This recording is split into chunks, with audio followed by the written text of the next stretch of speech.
Hi, I'm Dr. Billy Retzlaff, and welcome back to ABA-ish.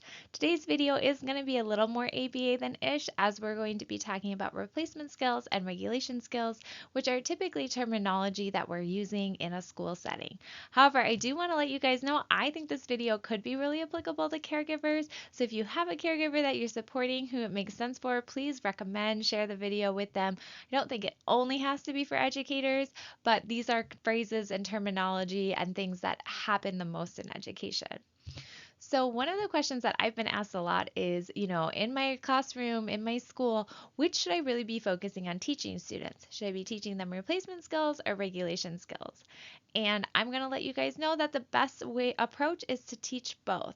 I'm going to show you how and why that's important so that hopefully you can understand we need to be kind of hitting these problems from both sides of a coin. All right, so to start, let's just do some defining and make sure we're on the same page when we're talking about these terms. So when I talk about replacement skills, I'm really talking about a skill that serves the same purpose as an inappropriate behavior. So for example, if my inappropriate behavior is maintained by access to attention, then an appropriate replacement skill might be learning to tell a joke, right? When I tell a joke, the outcome of that is attention, which is the same outcome as that inappropriate behavior. So it's really, that's why it's called a replacement skill, right? It's replacing the behavior. You're getting the same outcome from that behavior as you were from the inappropriate behavior. And the goal is for the replacement skill to be a much more appropriate behavior. So what we want is that the individual is getting their needs met with this appropriate replacement skill instead of getting their needs met with an inappropriate behavior. So a lot of people have used and described how behavior is communication, right? Behavior happens for a reason. It's telling us something. So the purpose of a replacement skill is to give the individual a more appropriate way to tell us that same thing. Now, this is different than a regulation skill. So, a regulation skill is something that we can use when we're amped or frustrated, angry, upset to try to calm ourselves down. The goal is that we want to get our body, our physiology, we want to get our body, our mind, everything back to a calm enough place that we can think clearly and come with an appropriate plan of how to move forward. So, we want to kind of de escalate our body, and we're using a regulation skill to do that. So regulation skills don't actually have to be directly related to the situation or the purpose of a kid's inappropriate behavior, right? It's a more global skill of just calming the body.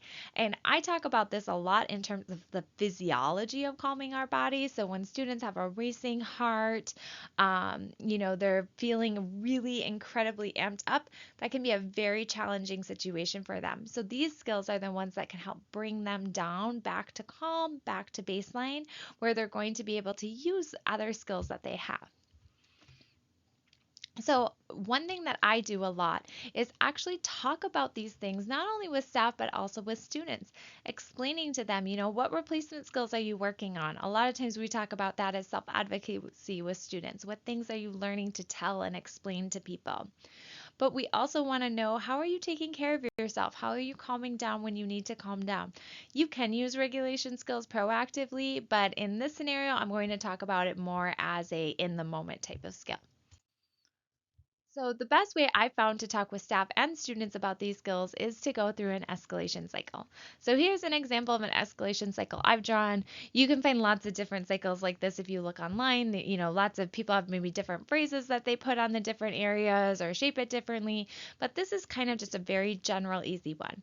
So, in the beginning, the individual is calm and then they contact some sort of trigger. They begin to get agitated, they escalate. Eventually, they will hit the peak of their escalation, and then that begins the process of de escalation. A lot of times, people talk about a post crisis depletion and then recovery back to that normal baseline. So, why I think it's important to talk about this is because we want to use our regulation skills and our replacement skills at the appropriate time in our cycle. Specifically, replacement skills are best served right after that trigger happens, or maybe even before that trigger if you're really good at using your replacement skills. So, we can use our replacement skills when agitation is starting and even in the beginning of escalation. However, once we're starting to get closer to that peak, the escalation is really amping up. That's the time in which regulation strategies become incredibly important.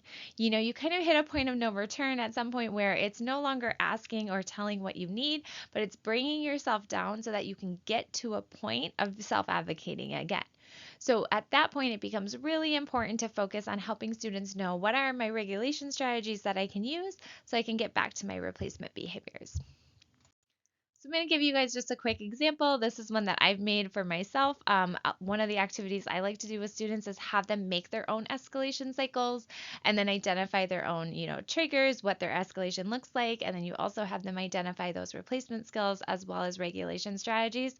This is a really helpful planning tool to be able to get on the same page as students and have them have some autonomy in saying what do they want it to look like when they're escalating. So in this example, my trigger is somebody not following through on something that they said they would do.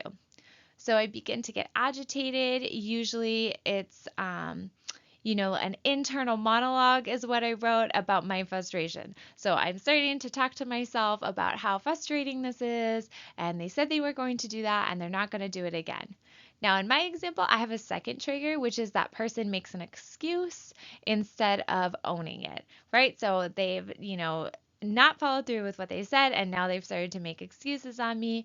That might be a point in time at which I start escalating. Maybe I'm telling the person that they're being irresponsible, and that peaks with me crying and yelling and really getting agitated about it.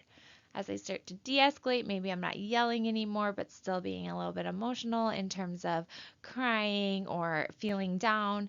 I go into that post crisis depletion, which is when I'm really quiet, and then I recover back to my baseline. So that's what my escalation cycle might look like when people are not following through on what they're saying. Now, I've listed over at the beginning of that escalation some replacement skills I could use. So I could do a perception check with that individual.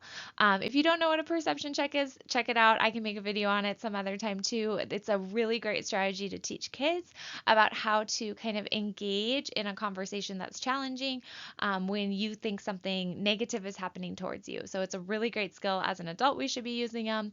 So that would be one of my replacement skills, or I could use I statements to explain how I'm feeling.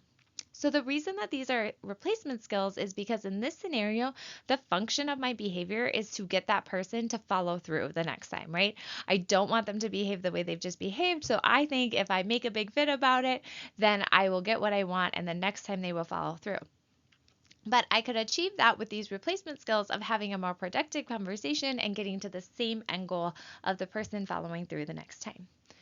Now, over on the other side, I've listed those regulation strategies. So once I've gotten to that point where I'm crying and yelling, it is no longer the time that I should be trying to have this type of conversation with my replacement skills. We're past the point of perception checks and I statements, and now I need to find a way to calm my body down. So the regulation skills I've listed here are taking a walk or coloring in a coloring book. Those are things that I can do to calm my body, my physiology, and get back to a point where maybe I can have that conversation again. So what I really encourage is that you have these conversations with the students that you're supporting. Figure out what their replacement skills are that they're working on. Figure out what regulation strategies they're working on. Collaborate with other professionals to talk about what skills they're teaching and how you can support your students in using those skills.